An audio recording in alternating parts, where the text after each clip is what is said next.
Tracy McGrady, a Hall of Famer, a 7-time All-Star, and 7 All-NBA teams, a 2-time scoring champ, and won the 2001 Most Improved Player Award. Career averages of 19.6 points per game, 5.6 rebounds per game, 4.4 assists, shots 43% from the field, 33 from 3, and 74, almost 75% from the free throw line. It seems like a solid career. At least, played 16 seasons. I didn't really have any deep playoff runs. Well, never had a deep playoff run. But Tracy McGrady, as you see the title, you see this video, he's become a hater. And I really don't understand it. For a guy that's never made it past the first round, and to complain about the type of teams that you had when you played with your cousin Vince Carter, when you played with Yao Ming, you left Toronto after only 3 seasons. He only played 3 seasons in Toronto. So, Tracy McGrady, a lot of the statements he said, it just seems like hater comments. And I have all the screenshots that you can read in this video. But Tracy, and I'll start with the Kobe thing. I'll start with the most recent thing. On June 20th, Tracy McGrady joined First Take and dropped a take that got plenty of people talking. Replace me with Kobe, with Shaq. I don't win a championship, he asked. You don't think I can carry the Lakers to a championship? I've never had the opportunity. I felt like if I was put in that position to win a championship, I damn sure would show up and do what I do in the playoffs to elevate my team to that level. So Tracy McGrady thinks that if he replaces Kobe, that he's going to carry the team. Kobe didn't carry Shaq, and Shaq didn't carry Kobe. They equally needed each other to win those rings. It wasn't a carry job, and Tracy McGrady is not the player that Kobe was. It was a debate for a little minute, but once Kobe won, that debate was put to rest. Once Kobe won, something that Tracy McGrady never had to do. Did you not have a dominant big in Yao Ming? Were you not the one that had injury issues before Kobe had them? Kobe didn't have many injury issues until later in his career during his last 5 years with the Lakers. T-Mac had already had injury issues once he became a full-time starter from Orlando to Houston. And you had capable teams. You had playoff teams, went to the playoffs 9 times. And your only deep playoff run wasn't... Well, Tracy McGrady signed with the Spurs in 2013 and had a chance to win a ring. But it's fine for Tracy McGrady to ring chase in his later years, but if LeBron and Kevin Durant do it, it's a problem. And they actually get the job done. When they do it, it's a problem when they do it. And y'all begging for Giannis to leave now for him to go ring chase and win somewhere else. But it was no problem when Tracy McGrady did it in 2013 to play 6 games and average 0 points. Put up a donut, average 0.0 points. Couldn't score in a 6-game span. The Spurs went to the finals that year. He wasn't playing in that finals. Yeah, he put up numbers in the playoffs, which is cool, but he never got out the first round. And he had chances. He had great teams. You can't act like Tracy McGrady just didn't have any help. So to make that statement and to say this after Kobe is gone, like rest in peace to Kobe, but I think that's disrespectful, because if you felt this way, why didn't you say it when he was here? If you truly felt this way that you could replace Kobe and carry the Lakers team, then you would have said it when he was here. You wouldn't wait till he's gone to say that. That's a very disrespectful statement to Kobe and his greatness with the Lakers. So another statement that Tracy McGrady made. Tracy McGrady recently stated that while he acknowledges Kyrie Irving's exceptional ball handling skills, he believes that Jamal Tinsley, a former NBA player, had superior handles during his prime. McGrady clarified that he made the comparison to highlight Tinsley's talent and not to diminish Irving's abilities. He emphasized that he uses Irving as a benchmark to shine a light on players who might not receive as much recognition. What do we consider Jamal Tinsley's prime? Who was having conversations about Jamal Tinsley? Matter of fact, what is Jamal Tinsley average? Let me look that up. Because that's still a ridiculous statement. Because I think the only ball handler you can argue is better than Kyrie is Allen Iverson. And obviously, ball handling, stats don't matter for ball handling, but damn. But Jamal Tinsley, that's a terrible comparison to Kyrie Irving. Kyrie Irving and Allen Iverson are the top two ball handlers of all time in the history of the NBA. You can put Iverson one, you can put Kyrie two, or you can swap it, whatever you want to do. I would put I would put Iverson one and Kyrie two. That's how I would do it.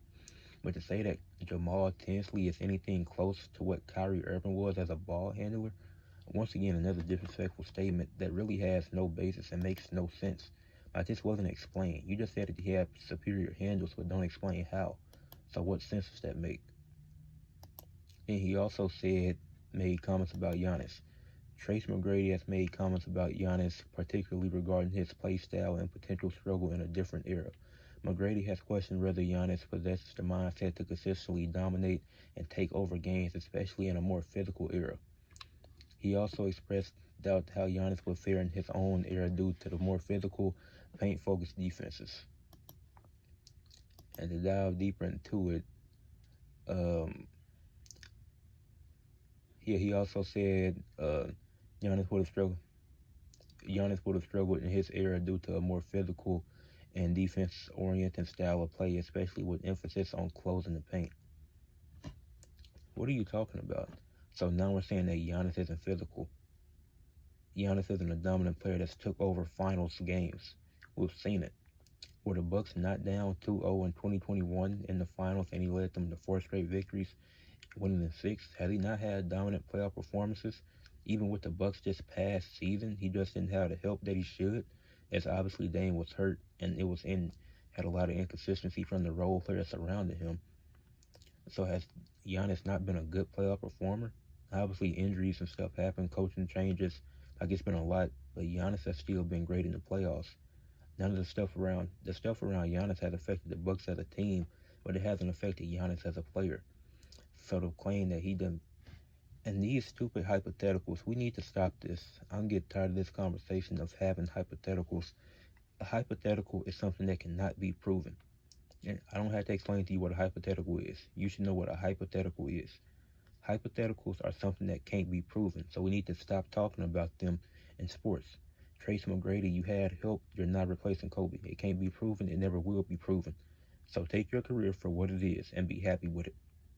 We can't do these constant comparisons and these eras, how they fare here, how they fare there, because then you have to do this with every player, with every era, and none of this stuff can be proven. In my opinion, I think every all-time great would adjust to any era they played in. That's just how I feel about it. But at the end of the day, hypotheticals cannot be proven, so we need to stop using it. Who cares how Giannis would play in the 90s and the early 2000s? That's not relevant. We're talking about Giannis right now. We're supposed to be talking about what he's able to do right now. I'm not trying to think about, oh, if I put him in 1996, what will he average? It doesn't matter. It truly doesn't. Jamal Tinsley has better handles than Kyrie Irving? Go off. Your opinion is wrong, but go off. And I usually don't call people's opinions wrong, but that's a terrible take. But have fun. And to say, oh, if I was in Kobe's position, you never got past the first round. So how about you? I mean, you could always come out of retirement and accomplish that, but you never got out the first round. So let's stop using these hypotheticals and scenarios that we can't actually prove. Because at the end of the day, it gets nowhere with no actual basis. You have to rank relative to era. You have to look at what a player does in their respective era that they played in. And I always say this with Bill Russell, Wilt, Jerry West. These guys are guys that were great in their era, so you have to look at them. What was their era? How well did they play during that time? I'm not finna sit up here and imagine some fake scenario where they play in 2020. That don't even make sense. Jerry West is the logo. Let him be. He went 1-8 in the finals. Okay, that's your argument for why he can't be as great as other people say. Cool, use that, but don't use the era argument, because that's stupid. You can't just go and be placing players in these different eras. And one last thing about Tracy McGrady, he said something about LeBron not being able to win in a one-on-one tournament in the NBA, and I actually agree with him, because I don't think any superstar is winning a 1v1 tournament in the NBA. And to prove my point, Jose Alvarado had a 1v1 against a random NBA YouTuber. Jose Alvarado lost, and he was trying. So don't sit up here and act like and say he wasn't trying, because I seen the whole 1v1. Jose Alvarado was putting his 110% effort in. So he was trying, and he still lost. It was 7-5. And I'm not joking when I say a Cam Thomas archetype can win a 1v1 tournament. These superstars are superstars for a reason. Jose Alvarado lost a 1v1 to a random YouTube guy. But who's in the NBA? Jose is, not the random YouTuber. So if Cam Thomas was to win a 1v1 tournament, don't be surprised. A 1v1 setting does not prove anything. It's way different from an in-game setting. So that's actually one take I agree with Tracy McGrady with. LeBron wouldn't win a one-on-one, and no superstar would. Giannis, KD, Bron, Steph, they're not winning a one-on-one tournament. A Cam Thomas, a Michael Porter Jr., a high-volume scorer will win a 1v1 tournament, because all they do is score. That's their number one ability. So if they, even if, because obviously some guys can go on streaks and just make 10 shots in a row, but once these guys like that get the ball, it's pretty much over, because you're not stopping them. Like, it's not, like 1v1 tournaments don't prove nothing at the end of the day. So I agree with McGrady to an extent. I don't really know how the topic got brought up in the context of it, but I agree that LeBron wouldn't fare well in a 1v1 tournament, but I think that's for most superstars. I don't think many superstars will win a 1v1 tournament. But at the end of the day, Tracy McGrady has become a very idiotic hater with a lot of the comments he's made about Kyrie, about Giannis, about Kobe now. Because you're using these, it's either hypotheticals that you can't prove physically, mentally. The only way you can prove it is in 2K, which is a terrible game, a terrible product. So that's not even a good basis to prove this stuff in. So, and then adjust it, like, it's no reason to adjust stats. Just take the stats for what they are. But none of the stuff he's saying can be proven, or just doesn't make sense, and it's just hate towards the new era, saying that Giannis isn't physical. Like, I don't understand that sentiment. You just clearly aren't watching basketball, and he's one of the reasons why I don't care what players say. If a player says something, I'm supposed to respect it because a player said it. No, I can form my own opinion. I don't care about what other NBA players say about certain players. I will form my own opinion from what I've seen with my own eyes. I'm not going to use somebody else's words and claim that they're mine. If Magic says that LeBron has a terrible Lakers tenure, that's his opinion. If Magic calls LeBron the Lakers GOAT, that's his opinion. I disagree with both sentiments regardless of where Magic stands. That's just an example. I'm not confirming or denying if he said that or not. Just an example I'm giving.